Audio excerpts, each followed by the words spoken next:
Mga bro, noong mga nakaraang taon, naging usap-usapan ang pagkakabili ng Pilipinas ng isang barkong pandigma mula sa South Korea sa halagang $100 lang.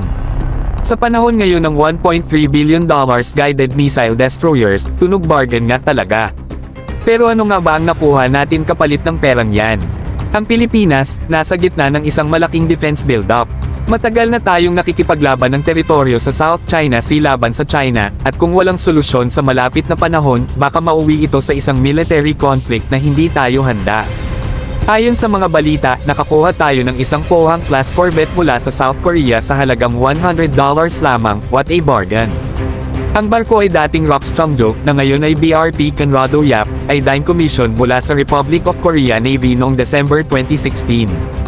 Ang purchase ay isa talagang transfer, at ang $100 ay talagang simboliko. Kahit parang maliit na halaga ang $100, malaki ang kapalit nito. Ang BRP Conrado Yap ay malaking dagdag sa ating naval capabilities. Makakatulong ito sa pagpatrol at pagprotekta sa ating teritoryo, lalo na sa West Philippine Sea. Sa gitna ng tensyon sa China, ang pagkakaroon ng ganitong uri ng barko ay hindi lamang simbolo ng ating pagpapalakas ng depensa kundi pati na rin ng ating strategic alliances. Sa bawat dagdag na kagamitan, mas tumitibay ang ating kakayahang protektahan ang ating bansa. Kaya mga bro, let's appreciate this strategic move.